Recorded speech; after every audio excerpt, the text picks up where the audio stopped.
Hi, my name's Ethan, and I'm going to show you how to use ILLiad, which is our interlibrary loan service. To get to where I'll be navigating today, if you Google UMary Welder Library, it should be one of the first links that appears here. I'll go ahead and click on Interlibrary Loan. Okay. Once you're on this screen, you'll have a step-by-step guide here, which will be a printable PDF, but I'll go into a lot more detail with this video tutorial today. You can go ahead and click on Interlibrary Loan Requests, which will take you to ILLiad here. I highly recommend checking out this frequently asked questions section. It's going to give you a lot of detailed information on some questions that I commonly get. If you've never used ILLiad before, you will have to make an account, and to do so, you'll click right here on First-Time Users. You'll scroll down and click that same button, and then fill out all the necessary information. Since I already have an account, I'll go ahead and enter in my login information.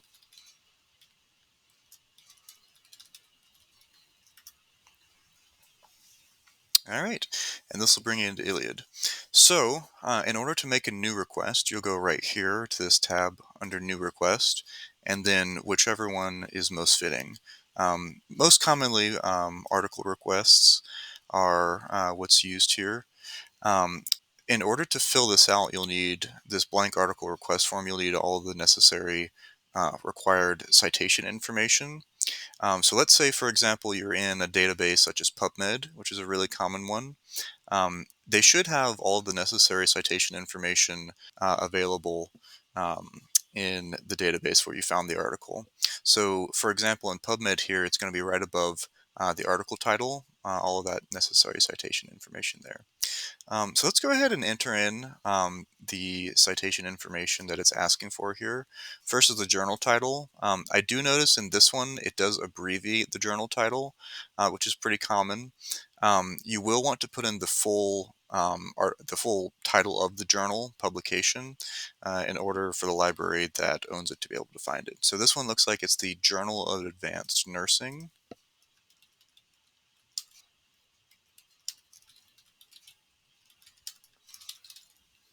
Okay, we should be able to copy and paste everything else in here, I think.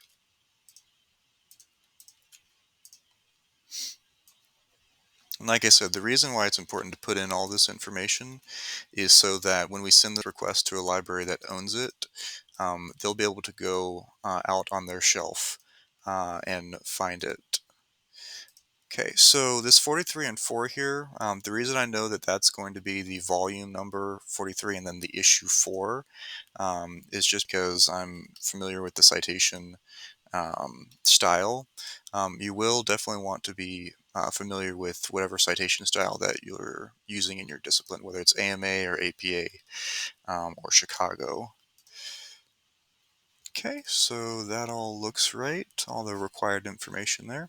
From there, once you've got all this filled out, all the required boxes are filled in, you just click Submit Request, and then after that, the turnaround time for articles is typically around 3 business days. Um, if you're really lucky, you could see it the day of. You put it in the morning, you could see it just a few hours later. If you put it in on Friday, it's probably going to be, like I said, 3 business days or so. The way it works, once we receive that request, we do send them out every day. So we'll send the request to a library that owns, in this example, the Journal of Advanced Nursing. They'll find it on their shelf, they'll scan it, and then they'll send an electronic PDF to your ILLiad account. So once they do that, you'll receive an automated email with how to access it. In that email, there will be a link to your ILLiad account, and you'll log in, and it'll take you to this home screen here, and you'll be able to view and download the article as a PDF right here by clicking that blue button there. I do highly recommend, once you get that automated email, to go ahead and download it.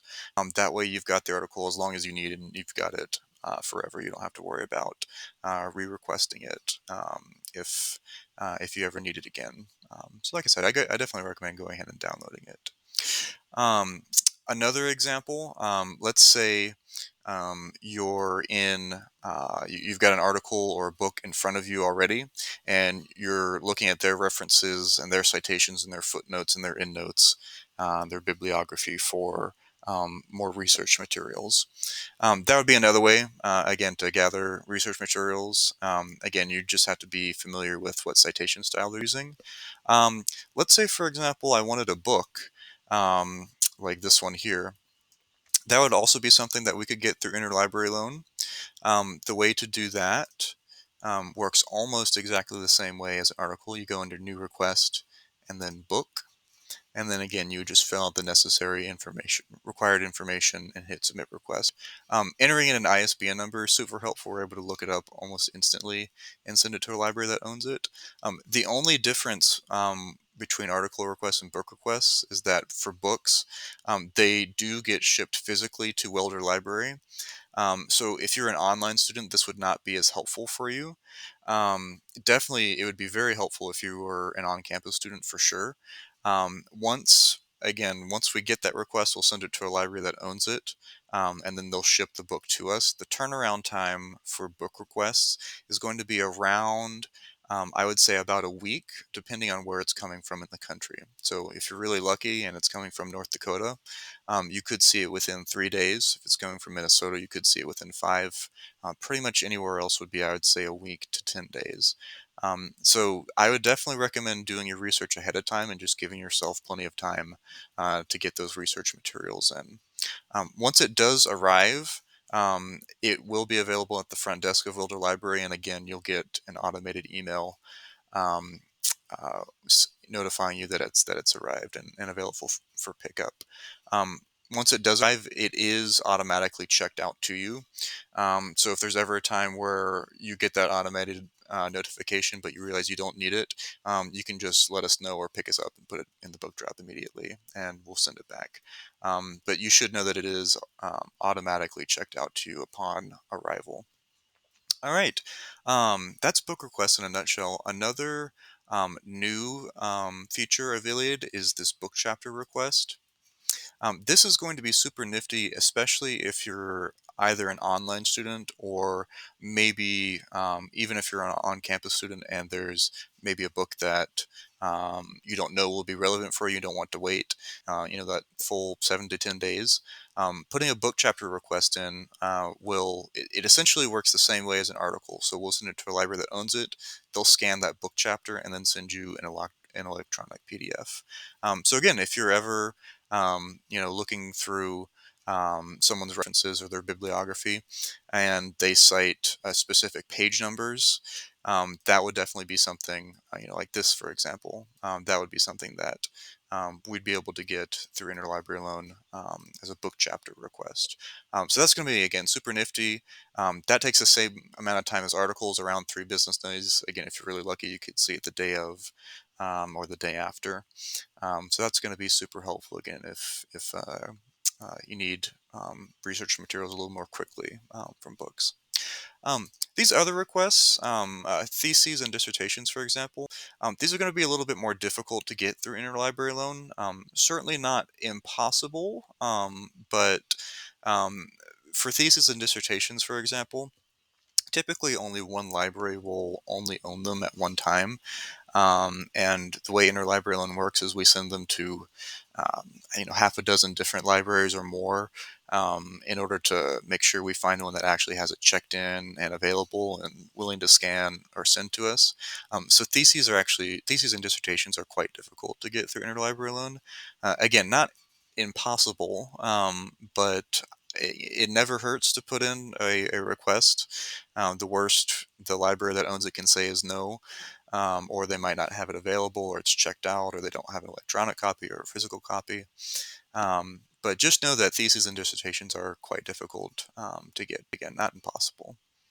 All right. One other quick tip that I'll show you guys is if you're ever in an EBSCOhost database, like Academic Search Ultimate, for example, really any of the EBSCOhost databases we have access to, and you're searching through it and you find an article available, you are able to, if you're already logged into ILLiad, you are able to click on this left side, this request this item button, and it'll actually automatically fill out an article request form for you. And all you would have to do from there is click on submit request. Again, so that's going to really save you a lot of time and be kind of a nifty tool to use with ILLiad. All right, that's ILLiad in a nutshell. Um, like I said, we can get you pretty much anything through Interlibrary Loan, insofar as we send those requests along to libraries that own the items. So as long as a library owns it in the United States, we should be able to get it to you. But again, it's not an automated process, and so you do have to kind of allow just a couple days, a few days, for those requests to come through. All right. So if you have any other questions, definitely feel free to reach out. You can email us at ill@umary.edu and send us any questions you have. All right. Thanks.